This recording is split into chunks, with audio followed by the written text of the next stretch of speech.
And specifically with the drinking side, because I think that it's an interesting topic that comes up, and it's an interesting topic to navigate. Because like you said, it was like half a pint on the weekends, and then it turned into half a pint every night. And I know for sure from the first responder side that we really do like often normalize Yeah. this Yeah. as like, oh, it's just normal. Like, and a lot of social situations are centered around alcohol in some form or fashion, but it becomes very normalized. But can you speak to the person maybe that's actually like questioning in their mind right now, is like, is this a problem for me, or like, is this just normal that like my drinking hour starts at 4 o'clock and I drink until I go to bed? But what would you say to that person that's maybe like starting to actually be aware and maybe look at this within themselves right now? Yeah, and I think it's one of those things, like, when you know, like, I remember, and it was honestly turned into, like, a pint a night, right? And I would go through the door at, like, 4:30, and I was in this vicious cycle, where I would come in, shotgun it, and just waking up, just feeling terrible, and I would have these moments where I would wake up, the 2 questions I would ask myself, as embarrassing as this is, it always was embarrassing, but I'd be like, "Who do I owe money, and who do I need to apologize to?"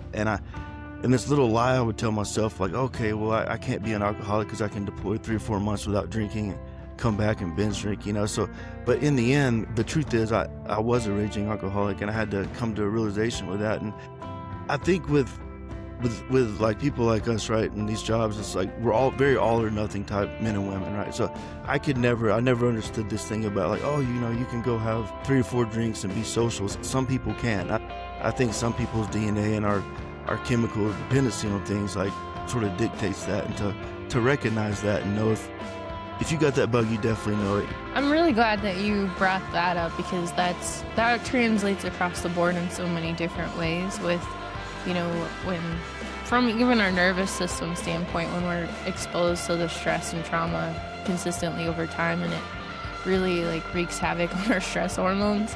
It's like our nervous systems, our bodies become addicted to that dropper, whatever you want to call it, of hormones, or like that constant stimulus of it.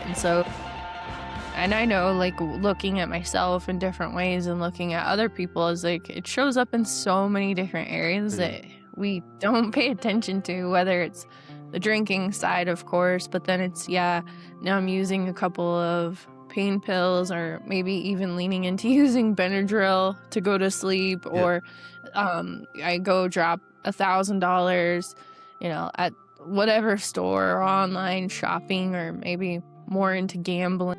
We don't start to realize, like, holy crap, our thresholds are so out of whack. Oh, yeah.